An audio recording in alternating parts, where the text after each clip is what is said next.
Well, thank you very much. We are live now, and we have quite a few viewers, and we got past these technical difficulties. So let's get started. All right, let's do it. So I wanted to say how awesome it was over the last few days traveling with you for the last expos. We hit Los Angeles, so let's give a brief shout out to Robert Hall and Associates for having us at that event. For sure. It was a fantastic get together. Yes, there was that one, and then we were at the REI Expo in Dallas, Texas. And another great venue where everybody came from all over the country. Yeah, that was exciting for me. My first time to that city, and it was very, very warm welcome. And then we ended up here at the Note Investor Summit in San Diego, held by Travis and Aaron, and that was another excellent event. And again, I tell you, I think we hit it out of the park for all three. There was just so many great investors and investment sponsors. A lot of great education, very in-depth education. Yeah, so I encourage everyone who's there to definitely keep track of us. We're going to have a lot of our events posted. I encourage you guys to follow us and check out any ones that are local. So we're here today to discuss self-directing with the IRA, and Belinda is our guest here. And so I wanted to make sure we got through some very basics before she jumped into her presentation.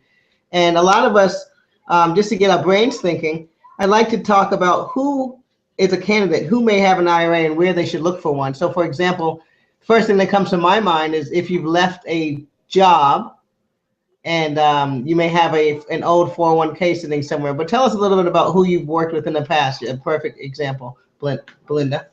And you're saying which custodians I've worked with?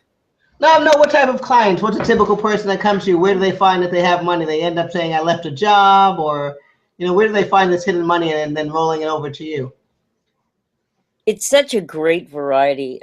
So many people have had some small amounts from some past jobs. They could be either 10,000 or 100,000.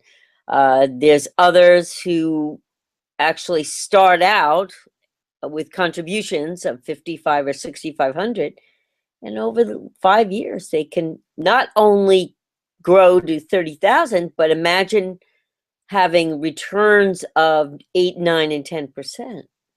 So that's quite a growth factor with some of these people. I think I get everyone from a Boeing engineer to a PayPal founder to a guy who's just changing his career, literally from maybe a website designer, and he wants to go into consulting, or ladies who are actually coming out of being moms, stay-at-home moms, and they're creating new businesses for themselves. So the beauty of it is there's such a variety of people with so many different stories. And I think that's the excitement of knowing who these people are and working with them. Because it's okay, great. Yeah, so a lot of different backgrounds. And so when these people come up to you, where do they typically find this money? So I know sometimes if they had money sitting with an old job, then that's what they can do. And what happens with that? And what about their current jobs? Are they able to take money out of their current 401ks and they're still working at jobs? What are the caveats there that you've ran into? Okay, so the answer to that question, which most people are not aware of, is that you can do an in-service distribution with a current 401k plan. And most employers are not making that very obvious to the employee. So you have to go to the plan administrator. And if they don't recognize the fact that there's that option, you may want to take a look at the plan or even go over it with me. In other words, get a copy of that plan.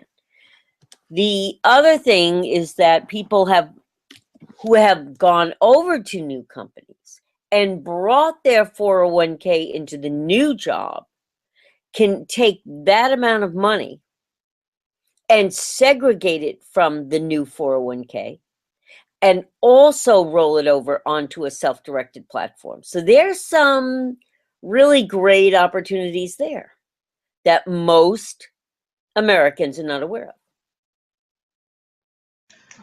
Well, yes, thanks for sharing. And that's one of the things I love traveling with you and watching you, just kind of awaken a lot of these people that we run into, because a lot of people like myself in the past did not know the options we had, and have a lot of myths as far as if we work at a company, we don't have access to it. So now that we know where to find this money, and that many of us may have it and many of our friends may have it, this instruction that you're going to give us, I want everyone to start thinking about not only for themselves, but if they need to access other people's money. So if you're looking for funding, there may be people at your job. They say, oh, I'd love to invest, but I'm not liquid. I don't have money. Well, if they've been, at the company for over 20 years, they too can use their IRAs. Or if you know someone else out there who has left a job and they have money sitting somewhere, they can roll it over and self-direct. So start thinking about how you can access, because we at the Note Assistance Program specialize in note investing. So we're going to tie that in here. But by all means, and Belinda, give them a second of some of the things that you've seen people invest in other than notes, non-performing and performing notes. Yeah, there's some fabulous asset classes that most people are not aware of. And of course, we do know about real estate, but it can be foreign or domestic, commercial or residential or multi-use, dormitory housing, senior housing, startups like stem cell research, technology companies like the slide on top of the credit card that's attached to your iPhone. That piece was invented by one of my clients, and he used IRA money to invent it. So that's one thing. Fishing rights. You can actually own some portion of a business. It can be here or abroad. You can start a bank. You can start a charter school, a ranch where they raise special cattle. Bed and breakfast in France.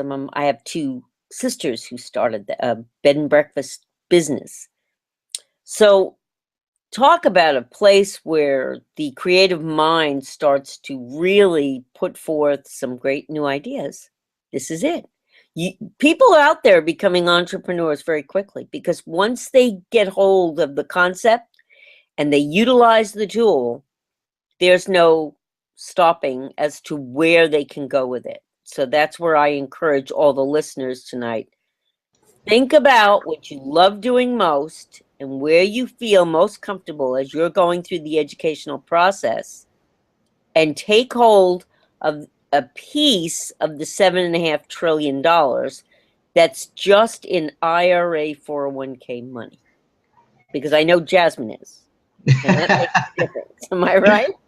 Are you ever so right? And but no, that's exactly what we're here to help everyone take advantage of with the Note Assistance Program. So before we get started, a little bit about both firms. The Note Assistance Program was founded about 3 years ago, and we're here to help the rest of you individual investors empower yourself and kind of get away from Wall Street. So with my background as a professional day trader at one point, and then investment advisor with Joseph Stevens and then Morgan Stanley, Dean Witter, I saw quite a bit of the back end and came out pretty much shocked, because we all have our childhood fantasies about how great it is to do this or the other. But I came out shocked at the fact that, there's really no space for the average individual investor. It's really a lot of high technical stuff going on in the back end. So we really lost our control. So when I found Belinda and her company and was exposed to the fact that, there are ways for us to invest, it all of a sudden hit me. This is how other people are getting better returns.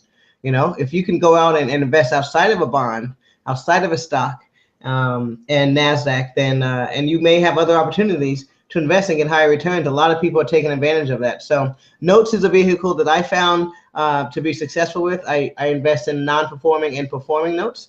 And with the Note Assistance Program, what we do is we train you guys and assist you with a note. So you have to buy a note in order to get involved with the program. But once you buy a note, we will walk you through that note. And we found that you learn and retain the learning best by doing. And so, Belinda, tell us a little bit about IRS. IRS. Please don't do that. Please don't say that. IRA service has been around 35 years. It is a bank chartered trust custodian.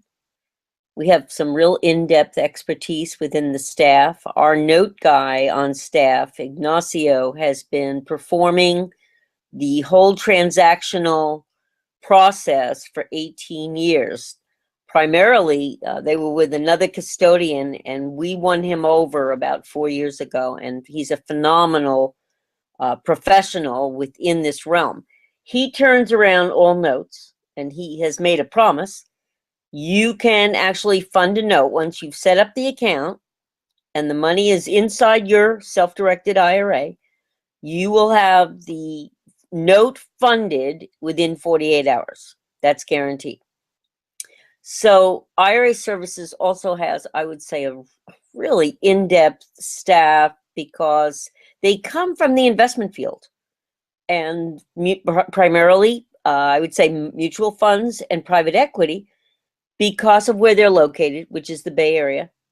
And Sandy Reese and myself are both from Wall Street, just like Jasmine. I think that's what we share so much in common, because to you, the listener, that's really important. We're building a bridge from Wall Street to bring you into the whole new arena of alternative assets, which will amaze you in how you can grow your portfolios, whether it's tax deferred or whether it's the money literally in your pocketbook that you're trying to grow.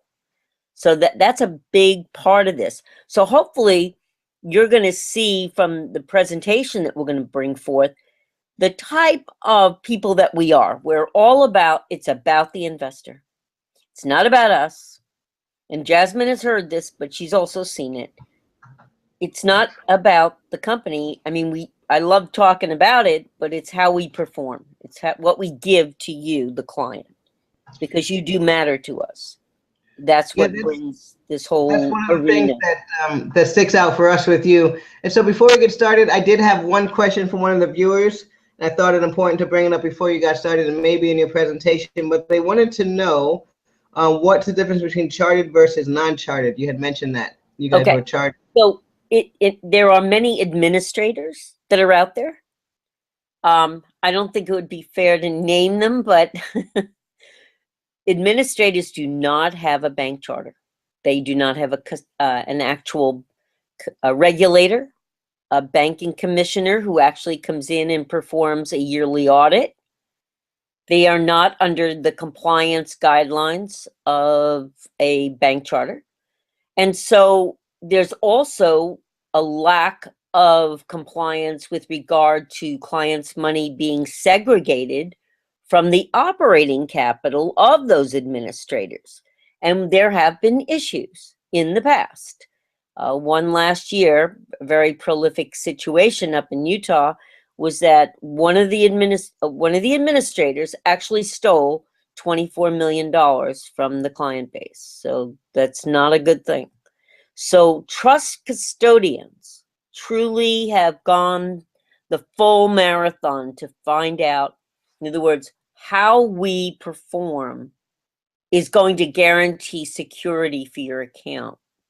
So it's a very important aspect of having that knowledge and understanding that. And by the way, an administrator has to come to me to hold his assets and his accounts, and therefore you're going through 2 layers of administration and probably paying a whole lot more. So that's another item to think about.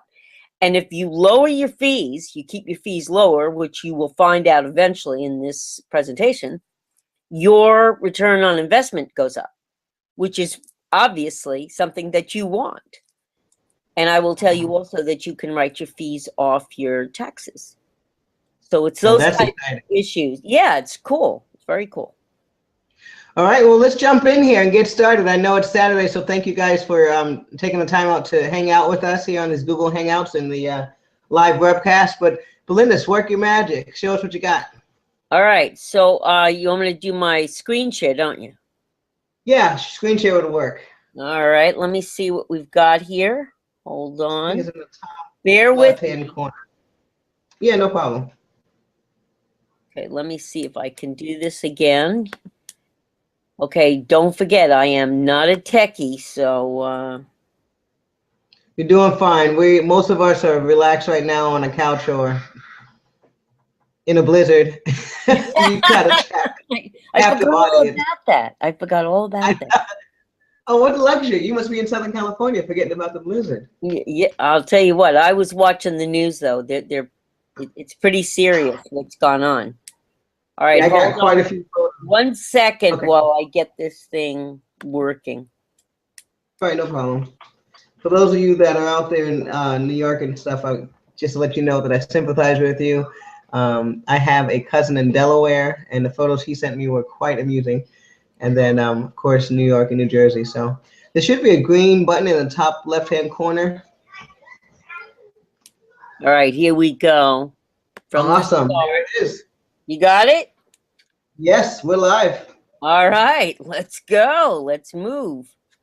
So here's a little bit about us. We've got about 6 billion in assets under management. I think that should also include the fact that we are around for 35 years and we have some very fine professionals who are part of this organization.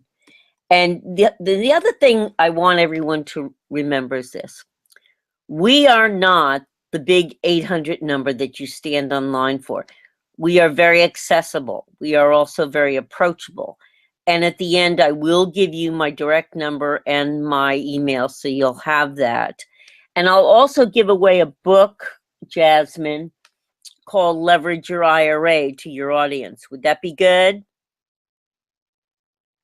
That is a huge bonus, and I gotta say thank you very much for that. And from all of our members, like I'll definitely send out an email blast for my current NAP members to check that out. That's awesome. Thank you so much. Yeah.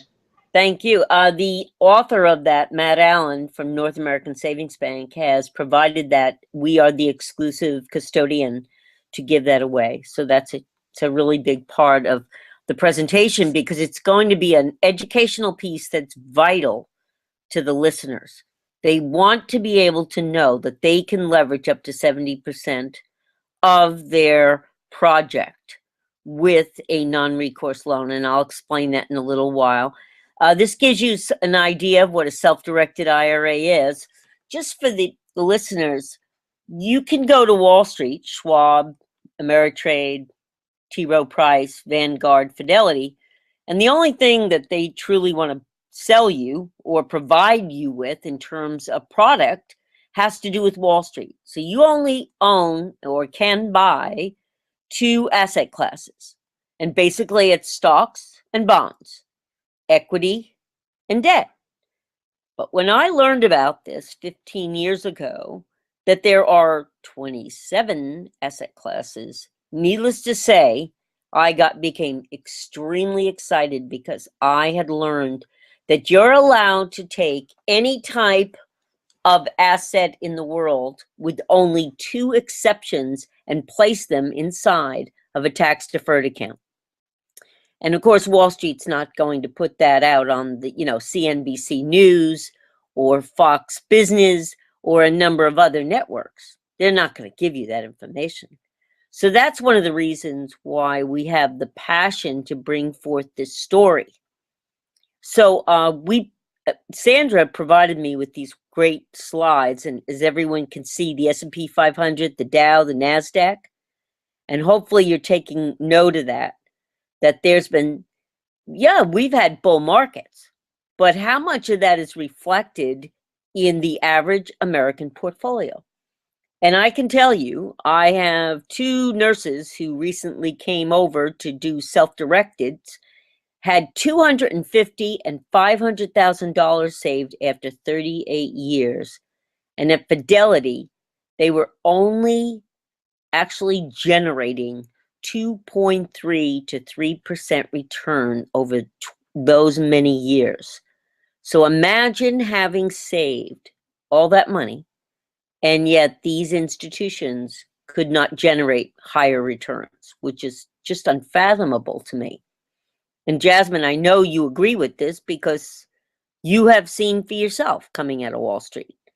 It's, most individuals are just not making those kind of returns. So here's what we were talking about, investing beyond Wall Street. This is just some of those asset classes. You can get into crowdfunding, oil and gas. You can obviously own a deed of trust and a note like we're talking about. Notes are like becoming the hottest commodity. because you can start out with a small piece. You can take $8,000 or $10,000 and invest it. And so the only things you're not allowed to do is self-deal or try to buy something from yourself. The people that are prohibited from you utilizing your self-directed IRA happen to be your parents, your spouse, or your children. You're not allowed to buy and sell from them. So if your father has a piece of land and or let's say a condo down in Florida or the Baja of Mexico, you cannot use your self-directed IRA to purchase that. Just keep that in mind. But you can buy it from sisters and brothers, cousins, aunts, uncles, nieces, nephews. Just keep that straight. If you have any questions and you have a real estate strategy you'd like to do, you have to just call me. Now you can invest with your family, but the rule of thumb is if you invest with your family into one project, everybody has to invest at the same time. So keep that in mind. Also, you're allowed to leverage your IRA on the self-directed platform. So you can buy any kind of property in the world as long as it has rental income up to 70% of the value of that property. So just keep that in mind, all right? The process is very simple. You're literally rolling over a 401k, a 403b, which relates to teachers. A 457 is municipal workers, but any type of tax-deferred account, like a defined benefit pension plan, a SEP IRA, a simple IRA, can all be brought over and placed on the self-directed platform. Once you arrive on the self-directed platform, you are now in Switzerland, meaning we are not selling you anything, nor are we giving you investment advice. We can provide you education and the understanding of how the process works, what are the rules, and obviously we can work out strategies with you, but we may not give you tax advice or investment advice. So it's up to you to perform your due diligence and make the decisions as to what kind of project you want to go into. Find out who you're working with, that they're trustworthy, and that it's going to be profitable for you. And what kind of investor do you want to be? Do you want to participate? Do you want to be passive? Do you want to be aggressive? Do you want a joint venture? Those are all the questions you should be. So Sounds good. Beyond the experience and the expertise of my staff, the most important thing that you want is good service, and you want good fees with a custodian. You want somebody reputable. So beyond that, I want you to also realize you're going to have to build a team away from IRA Services Trust too. You need a good tax consultant. You don't need them all year long, but you certainly do need them to be incorporated into your equation, because whatever you are doing as an investor, you will want to know what kind of entity you're going to utilize for investing. It could be a limited liability company, could be an S Corp, could be an IRA asset trust, or a business trust. So I'd like you to become familiar with those references. The book that I recommend for all of you to get a hold of is What Your CPA Isn't Telling You. It's by Mark Kohler. He's an attorney and a CPA. He provides tax seminars for real estate investors. He's out of Irvine, California. I believe he charges only $99 for his all-day seminars. So it's something, go on to Mark Kohler's website. He also has radio broadcasts once a week on, I believe it's Saturday. He is an investor himself, and his partner, Matt Sorensen, his business partner down in Arizona, has written a book called the Self-Directed IRA Handbook. And what are the websites? I'll go ahead and type them here on the chat. All right. And also, lastly, and I did get your presentation, so I'm ready when you are. Okay. Go ahead. You can send it out. So bring it all the way up past to where it's the team. And I don't know, did everyone hear about the process, how simple it is to bring it over from another financial institution? Did I not get that in before I was blacked out? Yeah, let's start there for sure, definitely. Screen share is active. Oh, okay. So go to the place where, let's back up a little bit and go to the process. Quite simply, it's this. Coming over from Wall Street or any financial institution in the world, you can bring any kind of tax-deferred account. I don't care whether it's over at Mass Mutual in an annuity, or it's in stock over at Schwab, or you're doing mutual funds over at Ameritrade, Fidelity, Vanguard, T. Rowe Price. It does not matter where your money is right now. You can get it obviously sold. You can sell those positions that are in Wall Street, get it into cash, and then have it rolled over or transferred over, depending upon whether it's coming out of a pension plan or another IRA at another financial institution. You can set up the account in 24 hours. The funding is a little bit trickier. It's going to take probably about, I've had it done within 3 days. But most of the time, the financial institutions are taking between 5 and 10 days. And it can be longer if there are assets, let's say from another custodian, because they have to be re-registered. So be patient. Call me with your questions because it is most important. You understand the process and you don't get frustrated. Insofar as once the account is set up, and you can move it along, Jess. Keep going over to where it says the team. I want to go to that place. It's about 3 slides up, I think.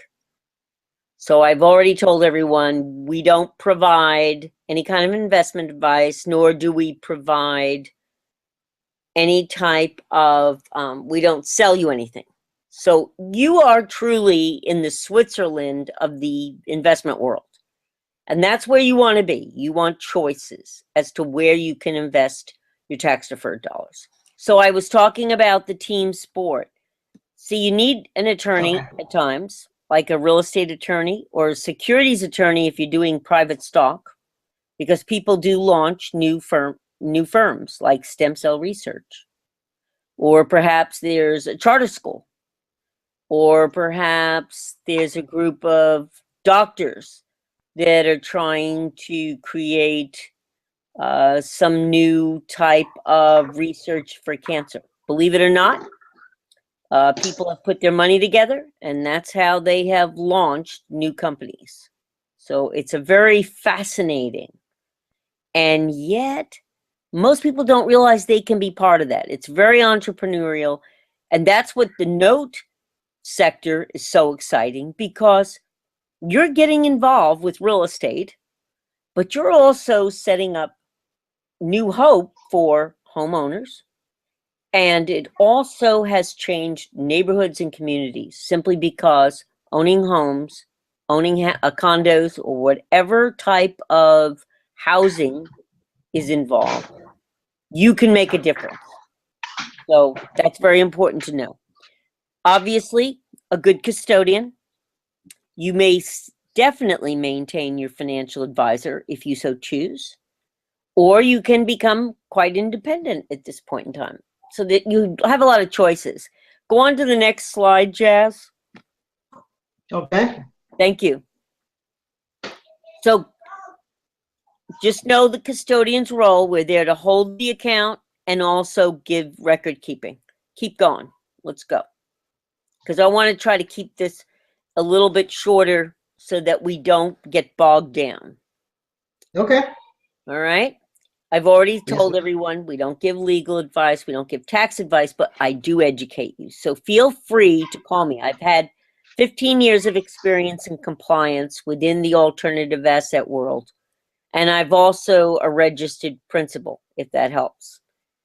The IRA account holder has to do their due diligence. It's a place where you are independent, but then you must also perform some sort of research, because you want to know who you're working with and who you're dealing with, because you are dealing with contracts, and that is most important. Want to go on to the next one? That's why you build the team. You have an attorney who you want to know. And by the way, I have groups of attorneys, CPAs around the country who I work with, so that they can see the client face to face if possible, many, many times, even if it's for a short consultation, so that everyone knows they feel like they're surrounded by like-minded people. That's most important. Want to go to the next one? Okay, perfect. I already talked about the opening of the account. It's real simple. You can email me. I will send you over 3 documents that you would print out, put together, and you have to mail in. Or you can open an account online. If you're coming from another custodian, we have a program right now. It's called our Switch program. We don't charge you an establishment fee of $60, and you can come over from another trust custodian or administrator, like Entrust or Equity Trust or Pensco, and we will not charge you 1/4 of the fees. So that's a pretty good deal. And I think Jasmine would agree. So, and I'll tell you about our fees. It's quite simple. For a whole year, just to own an LLC is $150. To own one note, it's about $145. And so you just take 1/4 of that, and that's how much we take off, just to get you over and started with IRA Services Trust. Want to go to the next thing? Go to the next slide. And by the way, if you have questions about the docs after you've received them from me, we can definitely take time and review some of those things. I am available from 7:30 in the morning to 7:30 at night. So that's pretty good. I'm on Pacific time most of the time. Okay, so if you do have any kind of contract, whether it's a note or it's a contract for a real estate piece or a private placement memorandum, just know this: the way the contract has to read is not in your name. It must read the custodian's name first, and then it is for the benefit of your name and then IRA after your name. If you own a Roth, then it has to show Roth IRA. If it's a SEP, then it has to be a SEP IRA, okay? If your IRA is going to invest into an LLC, the contract will have the manager of the LLC signing on the signature page, because they represent the LLC that you're investing in. And I'll give an example. Let's say Jasmine had an LLC with a bunch of notes in it, and you wanted to invest with her. She, as the manager of the LLC, has to sign that contract. Then you, as the beneficial owner, have to sign that contract. But then those papers, those documents, come over to the custodian, and the custodian must also sign on behalf of the IRA. So you see, it's a real team sport. We all stay in this together. We're all looking at documentation together. Next slide there, Jazz, if you will. Are you with me? Yep, we are on the IRA services versus custodian. Okay. Slide. So I've already talked about this one, the investing approaches. I've already given that. some indications of how you use that. So you want to go to the next Okay. one? So Yes, sorry. ma'am. So, and I know that we're going to keep it short tonight. So we serve as custodians. So if an administrator does not have, if they are not bank chartered, they have to actually go to their custodian to actually orchestrate all transactions and review all the documentation. So you'll have to ask yourself that question. Do you want to remain with an administrator? Because you will save time going directly to a custodian, and you will also save a lot of money, just to let you know.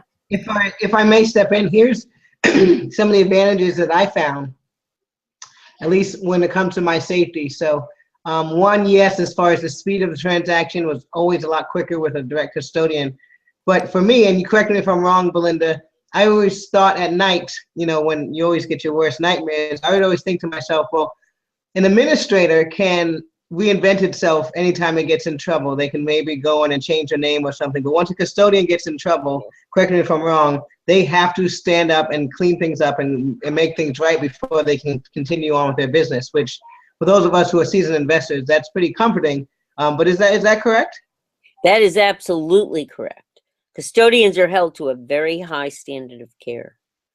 And people don't think about it until something goes wrong. So that's why I can't say enough. I will only work with a trust custodian as a professional, having come out of Wall Street, which is something, compliance is part of our everyday business.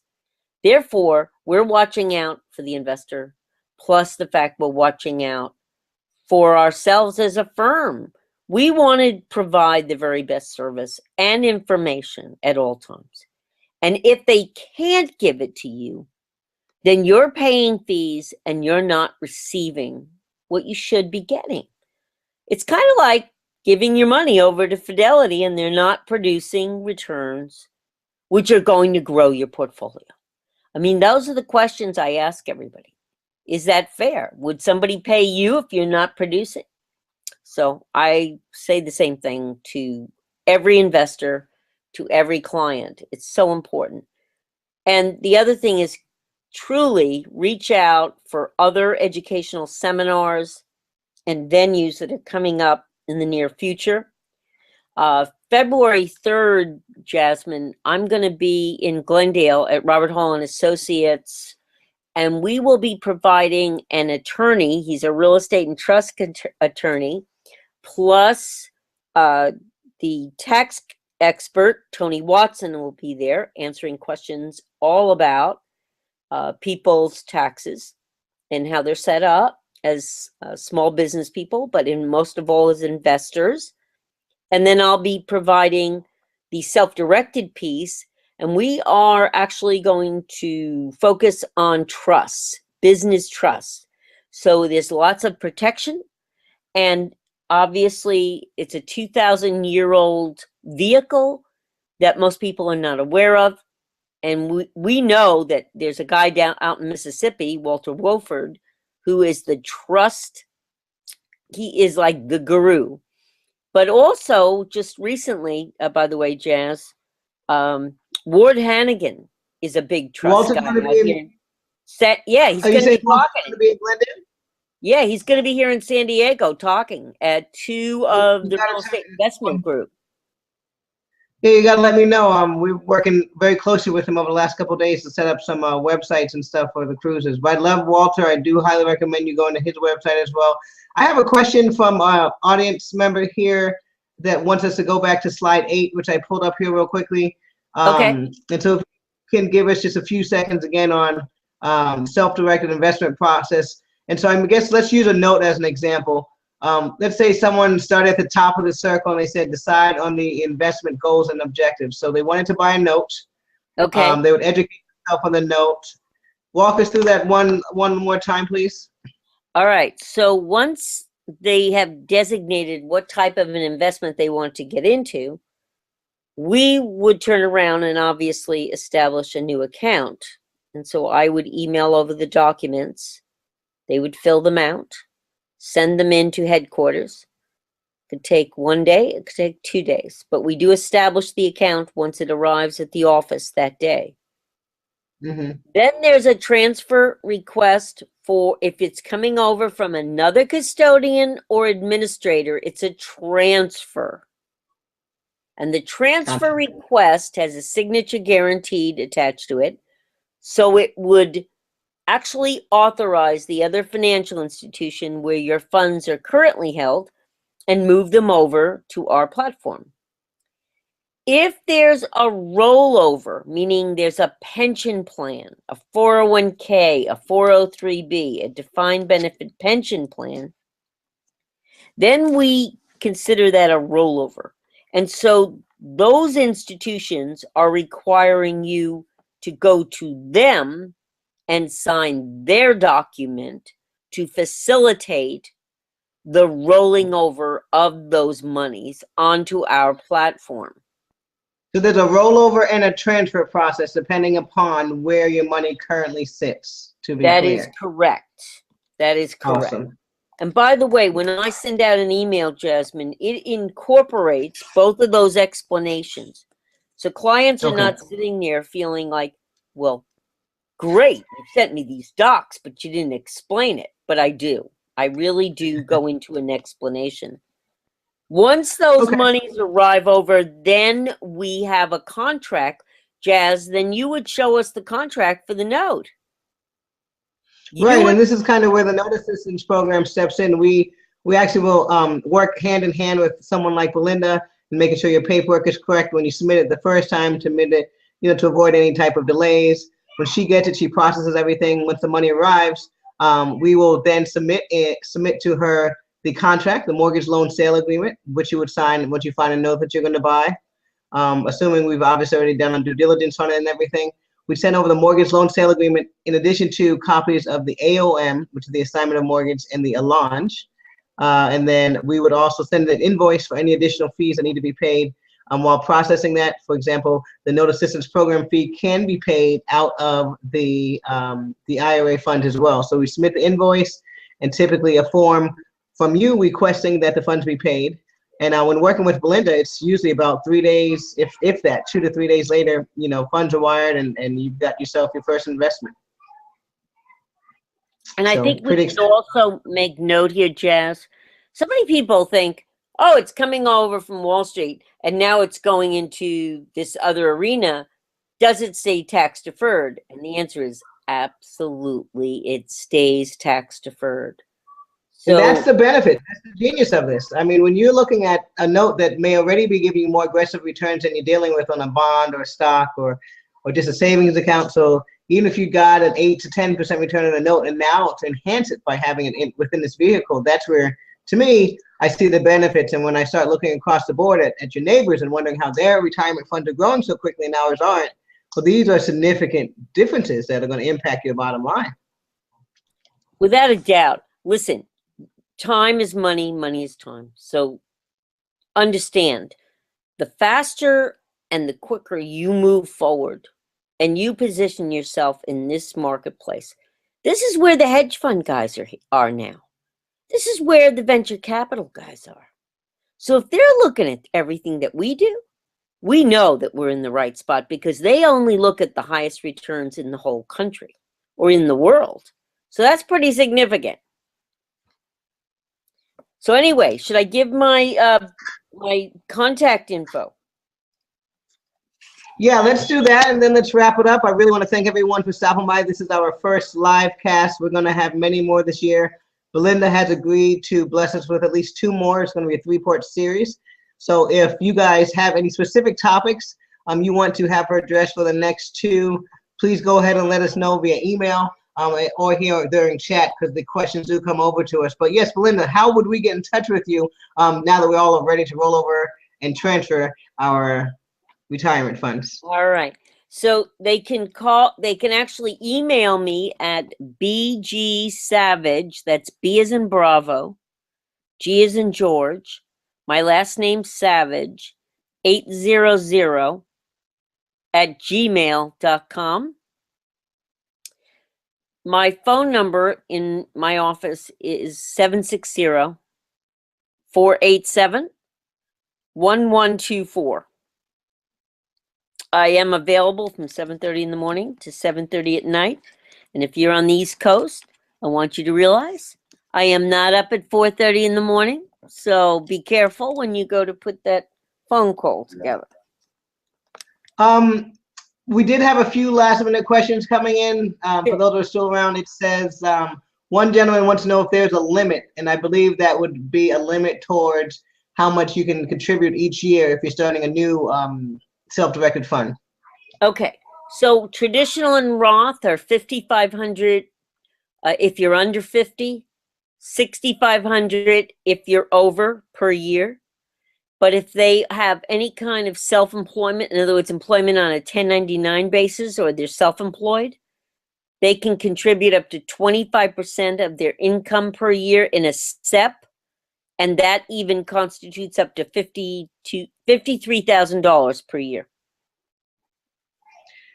Okay, great. And the other question we have is someone wanted you to touch base on checkbook IRA versus the traditional. So is that a benefit? Okay, so we do single member IRA LLCs. So the client comes over from Fidelity or Vanguard, puts their money into our platform, and you have to then establish an LLC from the state where you're going to do business. And you have to apply for that through the Department of Corporations, Secretary of State, in the state where you're going to establish the LLC.